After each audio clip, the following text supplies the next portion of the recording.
Mukesh Gandhi, and at the moment with us from the Congress Party, I think we have Mr. Dhananjay Junarkar after a long time. Dhananjay Junarkar साहब, नमस्ते। नमस्कार sir, Congress के धनंजय जुनरकर साहब, जय हिंद। जय Hind sir, जय हिंद, जय महाराष्ट्र, जय भवानी, जय महाराष्ट्र सर, जय भवानी, जय सिया राम, जय भवानी, जय सिया राम। और कैसे हैं सर, बड़े दिनों के बाद? बस सर आपका आशीर्वाद। जुनरकर साहब, अभी आपकी तबीयत कैसी है? अब ठीक है? यू ओके ना? तबीयत ठीक, तबीयत बिल्कुल भगवान की दया से, आपके आशीर्वाद से ठीक है सर। जी, तो जुनरकर साहब, जहां तक राहुल गांधी जी का सवाल है, राहुल गांधी जी को तो क्राउड इतने जबरदस्त मिल रहे हैं हर जगह पे, बाप रे बाप, क्या भीड़ आ रही है राहुल गांधी को। तेलंगाना में, आंध्र प्रदेश में, उत्तर प्रदेश में, अरे बाप रे बाप, क्या भीड़ आ रही है यार। अब ये वोटों में तब्दील होंगे कि नहीं, वोट डालेंगे कि नहीं, ये जितने भी देखने को आ रहे हैं? सर हम लोग तो कोशिश ये करेंगे कि ये वोटों में तब्दील होना ही चाहिए, लेकिन जो देश के सामने आज की तारीख में जो दो बड़ी चुनौतियां मुझे नजर आती है, इसमें धर्म के नाम के ऊपर एक स्वाभाविक मूर्खता लोगों में मूर्ख बना के उनको वोटिंग मशीन के पास अपने वोट के लिए लेके आना, ये एक बड़ी चुनौती दिख रही है। और उस मूर्खता के सामने आर्टिफिशियल इंटेलिजेंस, ये बड़ी चुनौती है। ये दोनों परस्पर विरोधी आपको सुनने को लगेगा, लेकिन ये दोनों देश के लिए उतने ही घातक है जैसे कोई विदेशी आक्रमण आके हमारे लोगों को जिस प्रकार से अपने कंट्रोल के नीचे लेके जाने की जिस प्रकार से कोशिश करता है, उसी प्रकार से सर ये एक डेमोक्रेसी का जो अपना देश है उसको तकलीफ बिल्कुल होगी अगर ये आगे ज्यादा बढ़ता रहा तो। आपके मुताबिक? मेरे मुताबिक मतलब अभी जो दिख रहा है वो मैं आपके सामने बात कर रहा हूं। जैसे आप देखो सर कि 2023 में अगर मैं खाली हेड स्पीच के बारे में बात करूं तो पहले 6 माह में 255 हेड स्पीच जो रिकॉर्ड हुए और दूसरी 6 माह में 62% बढ़ गए सर, 413 हो गए। तो ये 255 और 413 मिलाएंगे सर तो 668 ये रिकॉर्ड हुए चीज है। और ये जो रिकॉर्ड हुए सर, इसमें से 75% की घटना मतलब 498 ये बीजेपी शासित राज्यों में हुई। और सबके सब जो इसमें जो घटना है उसमें लव जिहाद, हलाल जिहाद, जनसंख्या के ऊपर जिहाद और मुस्लिम पूजा स्थल, इसको लेके कमेंट करना और गलत इंफॉर्मेशन भेजना और उनके जैसे कपड़े पहन के भलते ही अपने आदमी को बेचना और वहां वो तनाव क्रिएट करना। तो सर ये जो चीजें हो रही, इसके लिए मैं आपको वही कह रहा था कि जो चुनौतियां है कि सार्वजनिक, एक बड़े अच्छे नेता ने कहा था कि जब भीड़ इकट्ठा होती है तो भीड़ का जो एज होता है ना, वो एक 8 साल के बच्चे की बुद्धि का रहता है। अगर वो नेता उसको गलत समझाता है, गलत सिखाता है, गलत प्रेरणा देता है, तो फिर वो भीड़ दिमाग से काम नहीं करती और वो गलत रास्ते पे चली जाती है, जैसे धर्म का उन्माद उसमें आ जाता है। तो राहुल जी जो मेहनत कर रहे हैं, लोगों को जो महत्व की चीजें हैं वो हम बता रहे कि आप इस पे ध्यान दो, वो लोग तुम्हें इस मार्ग से लेके जाना चाहते हैं। लेकिन वो आए थे गुजरात मॉडल लेकर, वो आए थे स्किल इंडिया की बात करके, वो आए थे स्टार्टअप इंडिया की बात करके। ये सब चीजें अभी मोदी जी के कोई भाषण में खुद ही नहीं वापरते। और इस नाम के ऊपर वोट मांगना, कोई भी चुनाव आप देखिए, वैसे तो ये लोग 24 घंटा चुनाव मोड में ही रहते हैं, तो कोई भी राज्य के कोई भी चुनाव में इन्होंने ये सब यूज करना अभी बंद कर दिया है। तो इनका एक ही है मुद्दा, राम मंदिर का, जो देखा आपने किस प्रकार से धनंजय जी आज ही मोदी साहब ने देश को कांग्रेचुलेट किया कि बोले कि we are the fastest growing economy. Junarkar Sahab, he has said that we are the fastest growing economy. October, December, 8.4% GDP growth. 2 महीने में, last 2 months, October, December last year, 8.4% GDP growth था, and we are emerging as the fastest growing economy in the world. बोले कि we have grown beyond expectation. हमारे expectation से आगे निकलकर हम काम कर रहे हैं। हमारे manufacturing sector, industry sector, services sector is doing exceptionally well. तो ये and we are moving towards great figures, because ये उनका पहला भी कहना था कि जितने भी फॉरेन रेटिंग एजेंसीज हो, चाहे वो मूडीज हो, S&P हो, ऑलवेज बुलिश, IMF हो, दे वो always bullish about Indian economy. Jonarkar साहब, मोदी जी का कहना है we are moving a fastest growing economy. Can you believe, do you believe when he says that? Sir ऐसा है कि अगर मोदी जी कह देंगे कि बैल भी कल से दूध देने वाला है तो हमको मानना पड़ेगा, क्योंकि उनके ये वचन कहने के बाद कुछ उनके जो प्रोपोगंडा वाले हैं वो उसी तरफ से चीजें चलाते हैं और लोगों को हैमरिंग करते हैं कि ये हो गया है या ये होने वाला है। जैसे एक बाउंड्री की एक लिमिट है कि यहाँ अपने बाउंड्री है, वहां वो पार करने के बाद ही चौका या छक्का लगेगा। तो जो जीडीपी के लिए जो सिस्टम, जो तत्व रखे गए थे पहले, उसमें बदलाव करके इन्होंने वो महत्व की चीजें दूर करके अभी बाउंड्री करीब लाया। जब बाउंड्री में आपका शॉट नहीं जा रहा है, वहां 6 नहीं लग रही है, तो बाउंड्री को करीब लेके आ गए। तो ये बाउंड्री को करीब लेके आके ये जो प्रोपोगंडा कर रहे हैं ना सर, इसमें कुछ मतलब होने जैसा नहीं है। जो अभी आपने कहा दुनिया का जो इकोनॉमी है, तो 3-4 आंकड़े में गिनाता हूं सर। जैसे अमेरिकन इकोनॉमी आज की तारीख में 23 लाख करोड़ की है, चीन की 18 लाख करोड़ की, जापान की 4.9 लाख करोड़, जर्मनी 4.2 लाख करोड़ और हम लोग है 3.5। तो 3.5 ट्रिलियन से 3.5 ट्रिलियन से हमको 5 ट्रिलियन जाना है। तो प्रगति करने के लिए तो सब लोग उत्सुक है, पर प्रगति करने के लिए वातावरण भी वैसा होना चाहिए। आप कंटिन्यूअसली हेट स्पीच के मामले करते रहेंगे, कंटिन्यूअसली एक विशिष्ट धर्म के और आपको दुश्मनी क्रिएट करते रहेंगे तो अशांति रहेगी। और जब अशांति होती है तो जो महत्व के जो मुद्दे हैं उसके ऊपर से आपकी नजर, आपका टारगेट हट जाता है और लोगों को दूसरे ही चीजों में आप उसके अंदर उनको रुका कर उनका माइंड डाइवर्ट करके आप वोट प्राप्त करते हैं। उससे न वो एरिया की प्रगति होगी, गांव की होगी, तो फिर देश की भी प्रगति नहीं हो सकती। और जैसे चुनाव आता है, मोदी जी एक से एक बड़ी बात करती है और लोगों को अभी तीसरी बार लोग ये गलती नहीं करेंगे जो 2014-2019 में हो गया। लोग अभी होशियार हो गए हैं और चोट लगने के बाद हर आदमी सीखता है।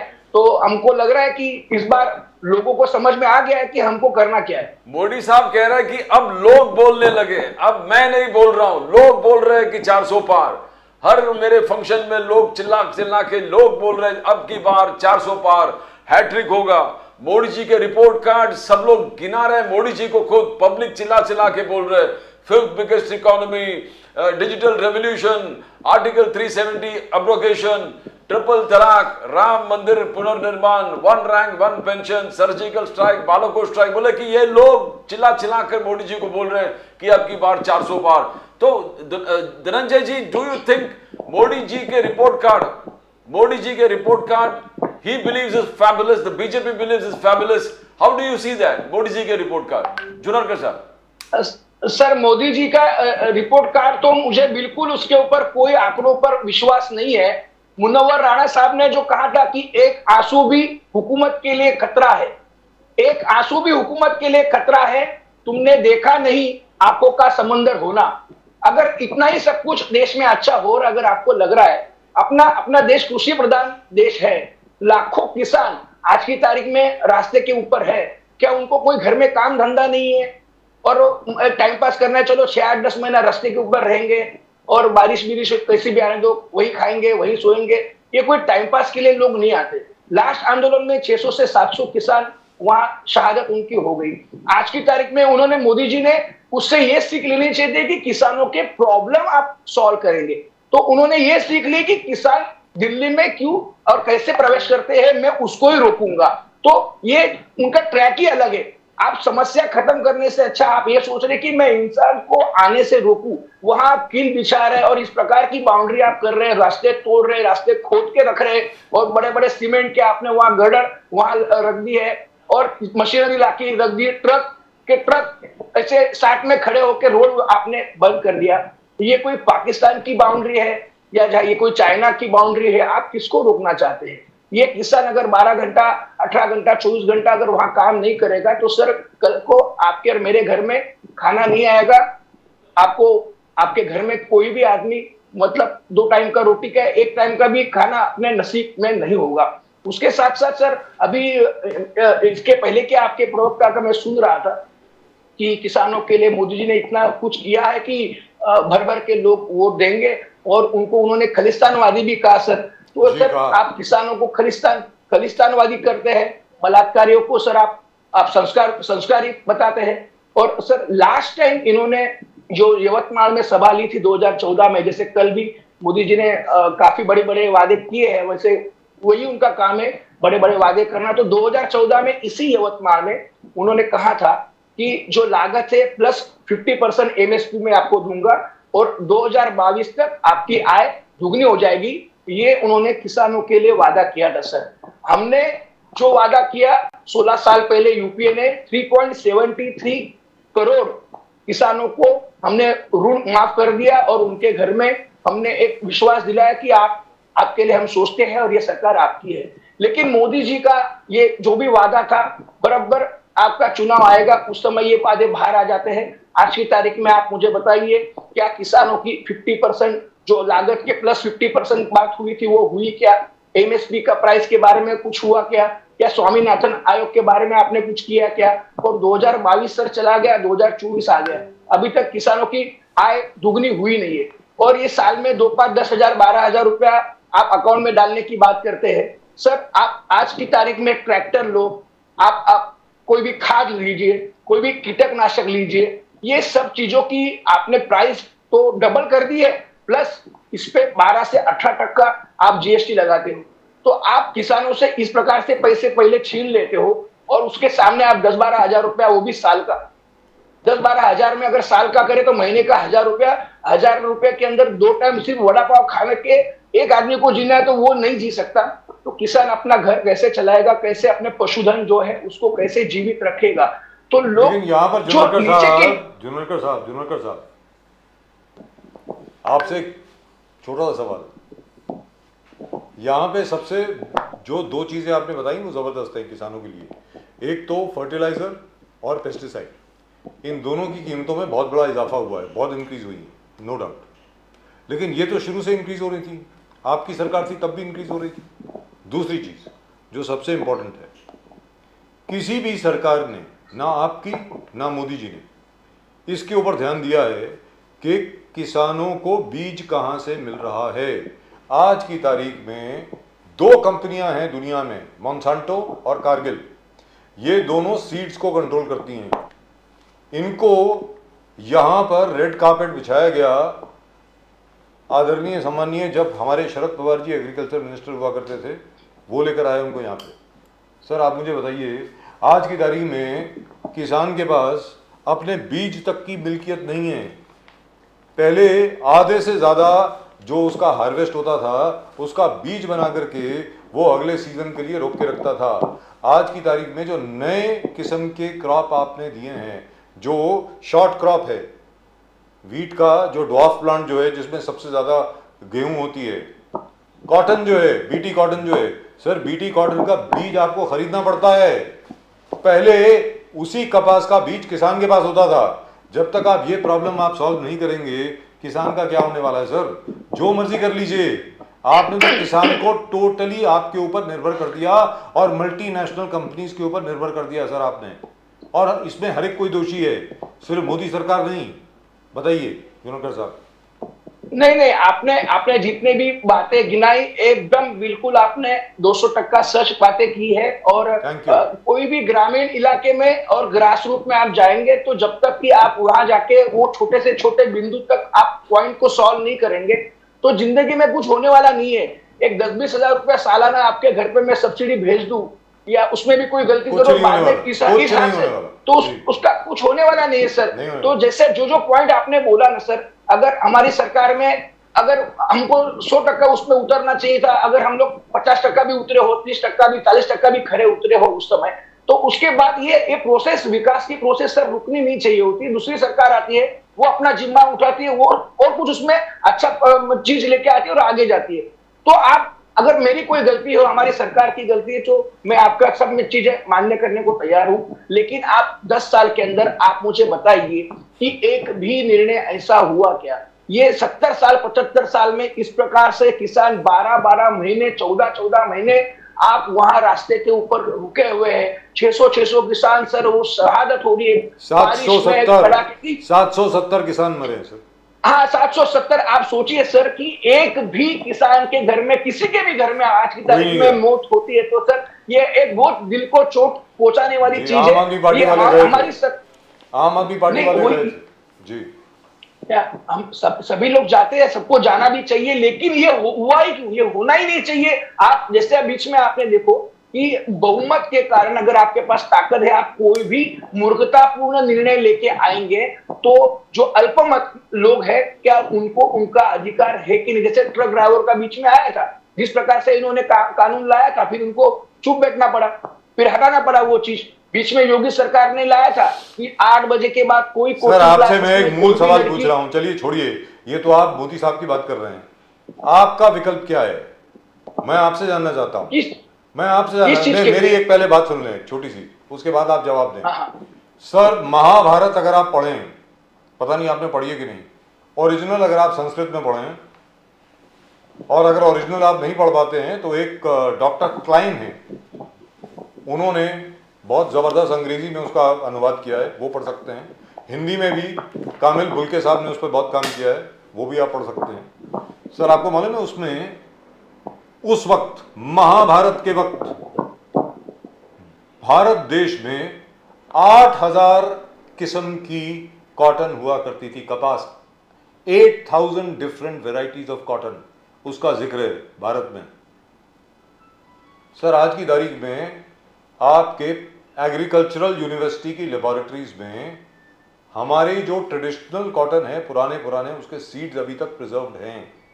क्या कांग्रेस सरकार, मान लीजिए अगर आप जीत जाते हैं, क्या आप इसमें कुछ मेहनत करेंगे कि जो ट्रेडिशनल कॉटन है, पारंपरिक कपास जो है भारत की, उसको एक बार फिर बढ़ावा दिया जाए, एक बार फिर लोगों को मल्टीनेशनल्स के ऊपर डिपेंडेंट होने से बचाया जाए। ये जो बाकी अंग्रेज जो जितने गोरे हैं सब जो खून चूस रहे हैं आपका, आपको मालूम तक नहीं है, उनसे कैसे बचाएंगे आप लोगों को, बताइए ना सर। जुनागढ़ साहब हमने तो इस पे बहुत काम किया है सर, 99 से काम कर रहे हैं इस पे, बोलिए।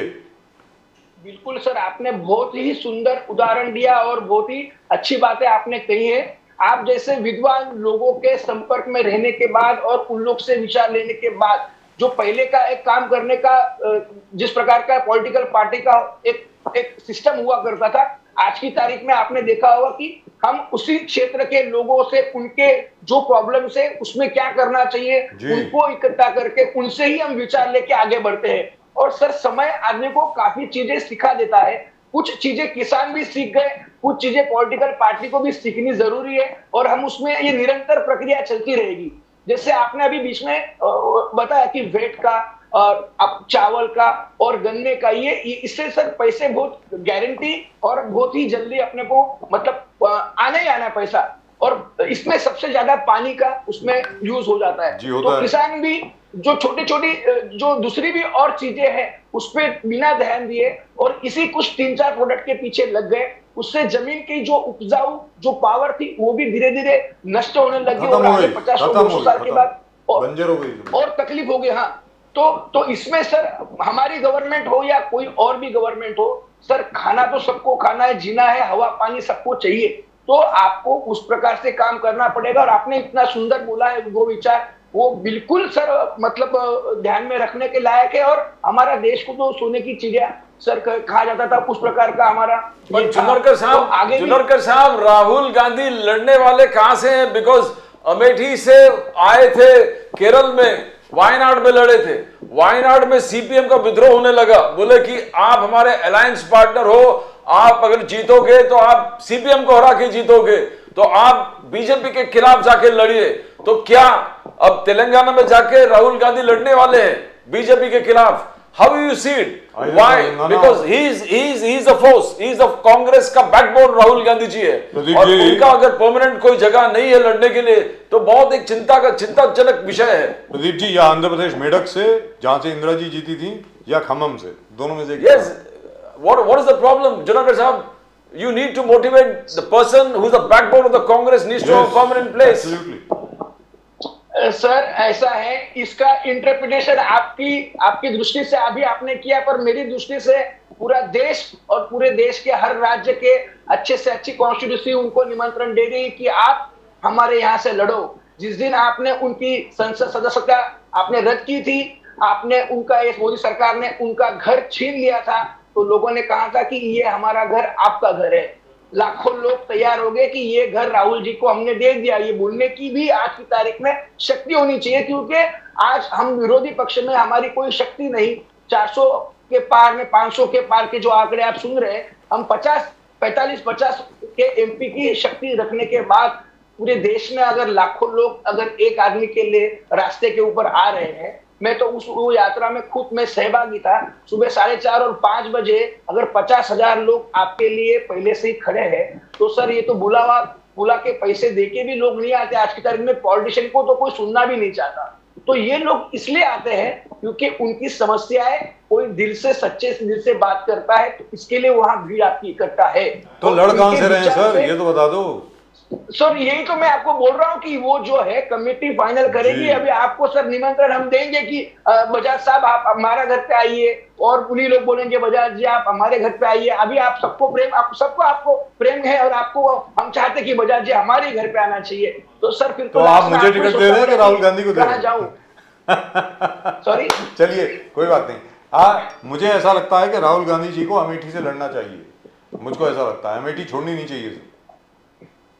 नहीं, बिल्कुल विचार करेंगे सर, उसका भी देखो आपका सर बहुत बड़ी चीज हो जाएगी। सच्चाई है, मेरी बात सुने, बहुत बड़ी चीज हो जाएगी। देखिए सबसे बड़ा क्रिटिसिज्म आज की तारीख में राहुल गांधी के खिलाफ है कि अमेठी छोड़ के भाग गए, स्मृति ईरानी से डर गए। सोनिया जी की तबीयत ठीक नहीं है, सारी दुनिया जानती है उनको क्या है क्या नहीं है। भगवान उनको बहुत लंबी उम्र दे, मैं तो ये दुआ मान करके चलता हूँ। वो अभी कैंपेन नहीं कर सकती हैं, तो लिहाजा वो राज्यसभा की मेंबर बन गई हैं। रायबरेली से भी किसी को लड़ना चाहिए और किसी बहुत बड़े नेता को लड़ना चाहिए आपके। अगर प्रियंका गांधी जी वहां से लड़ें तो सोने पे सुहागा जबरदस्त हो जाएगा, लेकिन शायद वो लड़ने के मूड में नहीं है जहां तक मैं समझता हूँ। लेकिन वो शायद इलेक्शन करवाने के मूड में है, क्योंकि उत्तर प्रदेश वो खुद देख रही है। लेकिन आपको लगता नहीं कि राहुल गांधी जी को वापस अमेठी आना चाहिए और वहां से जीतना चाहिए? मुझे ऐसा लगता है। बिल्कुल सर, राहुल जी भी वो चाहते भी। अभी आज की तारीख में सर वो अभी वो लेवल पे है कि आप जो कमेटी, जो पार्टी निश्चित करेगी, आज की तारीख में हमारे अध्यक्ष खड़गे साहब है सर। तो हम तो छोटे पदाधिकारी है कि हम यहाँ से सीट मांगेंगे पार्टी के पास एप्लीकेशन। आपका खुद का साहब है, खड़गे साहब विचार करेंगे। आपका खुद का क्या विचार है सर, बताएं? मेरा विचार तो आपने जो पॉइंट रखे उसके साथ तो मैं सहमत ही हूँ। और आपको लगता नहीं है आगे की बात, पार्टी जो है, आगे की, मुझे ऐसा लगता है कि पार्टी में कितना उत्साह आ जाएगा यार अगर आप अमेठी से लड़ें तो। मतलब आज राहुल जी अगर अमेठी से वापस लड़े, बहुत प्रोत्साहन हो जाएगी पार्टी के लिए, मुझे ऐसा लगता है। और ये आज जी न्यूज का जो उन्होंने सर्वे निकाला है, उसमें यहां पर ट्रिपल इंजन सरकार को 45 सीट्स आउट ऑफ 48 बोल रहे हैं, 45 आउट ऑफ 48। और हम लोग कन्विंस करना चाहते हैं कि ऐसे कैसे होगा, तो हम लोग कोंकण में देखे, कोंकण उद्धव ठाकरे जी के बैस्टन थे, पिलर।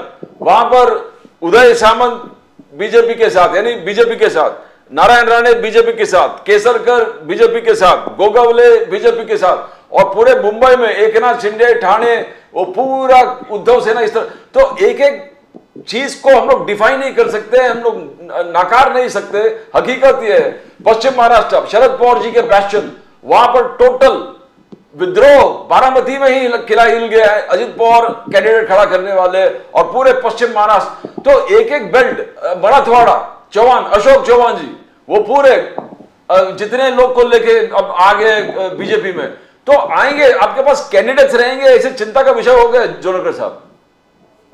सर ये जब एक विचारधारा को बचाने की और देश को बचाने की जब लड़ाई हो जाती है, तो एक सामान्य से सामान्य कार्यकर्ता भी आपके बड़े से बड़े आदमी को घर पे बिठा देने की शक्ति रखता है। जनता वैसी काम करती है, और अगर जनता में वो विश्वास होता है। आप देखिए, अगर इतने बड़े बड़े ईडी सीबीआई को लेके आप दूसरों के घर तोड़ के, घरों में झगड़े लगा के, वहां के लोगों को आप आपके अंदर लेके आने की आपको जरूरत पड़ रही है। अगर आपने इतना अच्छा काम किया है, 5 ट्रिलियन की अर्थव्यवस्था थी और सब कुछ ही अच्छा हुआ है, तो जिसको आप नेचुरल करप्ट पार्टी बोलते हो, जिसको रात को इतने इतने 70,000 करोड़ का घोटाला किया आप बोलते हो, और सुबह आप उनको पार्टी में स्वागत करके स्टेज पे आप उनको लेते हो, उनके साथ फोटो खिंचाते हो, उनको वापस फाइनेंस डिपार्टमेंट देते हो, उसको डिप्यूटी सीएम बनाते हो, तो आपके मन में क्या है ये लोग समझ गए हैं। अगर शिंदे साहब के ऊपर इतना इनको कॉन्फिडेंस है तो आज की तारीख में मुंबई में आपने क्यों इलेक्शन नहीं लिया, कॉर्पोरेशन क्यों आज की तारीख में इलेक्शन चुनाव की घोषणा आप नहीं कर सके, कितनी ग्राम पंचायत, कितनी पंचायत समिति, कितनी जिला परिषद में आज की तारीख में सब वैकेंट है, और जो काम हो रहा है वो वहां के सीओ के माध्यम से आप काम कर रहे हैं, आपको जो चाहिए जिस प्रकार से चाहिए आप खर्चा करा रहे हैं अपने जुनागढ़ साहब, ये बात तो बिल्कुल ठीक है, इसमें तो कोई दो राय नहीं है कि जितनी भी कॉर्पोरेशन है, तकरीबन 11 के करीब कॉर्पोरेशन है महाराष्ट्र में जहां पर चुनाव नहीं हुए हैं 1-2 साल से, 3 साल से ऐसा हो गया है। अब चलते चलते सर आखिरी सवाल ये, हिमाचल प्रदेश की सरकार बचेगी या नहीं? बिल्कुल सर, बिल्कुल हिमाचल प्रदेश की सरकार भी बचेगी, और ये आपकी बात 400 पार वाले हैं ना, ये सब घट में जाएंगे, और शिंदे जी और जितने भी अभी आपने जितने सीटों के ऊपर इनके नाम लिए थे सर, इनके डिपॉजिट जब्त होने वाले हैं। लोग इंतजार कर रहे हैं कि आप एक बार घोषणा तो करके देखो, एक बार मार्केट में तो आओ, तो इनको पता चलेगा कि 400 पार नहीं, आर पार की लड़ाई है, और इनको सबको घर पे बिठाने के लिए जनता उत्सुक है। क्या कांग्रेस, मोदी जी ने कहा कांग्रेस इस बार 40 भी पार नहीं कर पाएगी, आपको लगता है सर, कि आप 40 पार कर पाएंगे? सर, दो चीजें हो सकती है, आपको इतना कॉन्फिडेंस है तो दो ही चीजें हो सकती है कि आपने मशीन पूरे सेट कर दिए हैं और आपने नक्की कर दिया कि इतने इतने इसको दे दो और चुपचाप बैठो, और आपको, और वही चीज आपके जो 10-12 प्रेस वाले हैं वो अपना सुबह से शाम तक एजेंडा करेंगे कि इतनी आ रही, इतनी आ रही, इतनी आ रही, और लास्ट में बोलेंगे देखो हमने इतना बोला था वही आया। थोड़ा सा कांग्रेस को भी दे देंगे, थोड़ा सा इसको देंगे। अगर इस प्रकार का सचमुच सेटिंग अगर हो रहा होगा तो इनकी बात में सच्चाई लगेगी। बाकी अगर किसान रास्ते के ऊपर है, आज महिला रेसलर्स आपने देखा कितने महीने तक उन्होंने कोशिश की, आज अच्छे से अच्छे लोगों के घर में जिस प्रकार से तकलीफ है, महिलाओं को जिस प्रकार से एक अच्छा वातावरण मिलना चाहिए था वो इस सरकार ने नहीं दिया। अलग अलग राज्यों में आप देखिए तो, और लास्ट में एक छोटा सा उदाहरण सर देता हूं कि आपने उत्तर प्रदेश का इनका जो ट्रिपल इंजन सरकार का बात किया, एक छोटा सा आंकड़ा देता हूं सर आपको मैं कि 60,400 पोस्ट के लिए अभी वहां उन्होंने आवेदन मंगाए थे, 60,400।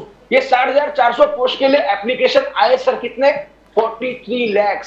43 लाख लोग एप्लीकेशन आने के बाद वो लोग अपने अपने गाड़ी, घर से, बस से, ट्रेन से खर्चा करके वहां आए, उसके बाद इन्होंने वो परीक्षा भी रद्द कर दी। तो दो चीजें हैं सर, तो परीक्षा तो रद्द करिए आप लोगों की वजह से, परीक्षा तो रद्द आपकी वजह से हुई है कि आप लोगों ने एक्सपोज किया, आप लोगों ने एक्सपोज किया कि पेपर लीक हो गया सर पेपर ये लोग ही लीक करते हैं सर। हम विरोधी पार्टी में अगर हम अगर इतने सक्षम है कि आपकी ताकत ईडी सीबीआई के होने के बाद अगर मैं आपका पेपर लीक करता हूं, मतलब इतनी क्षमता मेरे में है, तो सर ये इनका फेलियर है सर। इनको तो बोलने के लिए कोई, इतने दिनों के बाद आप आए, बहुत बहुत धन्यवाद आपका, बहुत बहुत शुक्रिया आपका, आपको हमारी शुभकामनाएं, आप इसी तरह काम करते रहे। मैं उम्मीद करता हूं कि कांग्रेस का नेतृत्व जो है वो आपको जरूर अप्रिशिएट करे और आपको आगे बढ़ाए, और अगर नहीं बढ़ाए तो आप भी बीजेपी में जा सकते हैं फिलहाल नमस्कार सर। आपने इतनी तारीफ की उसके लिए मैं बहुत ही आप दोनों का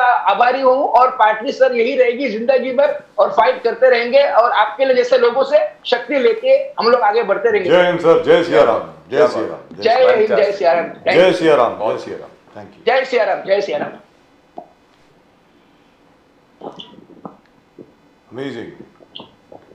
Amazing. I love the optimism of the Congress party. I'm not sure where the optimism stems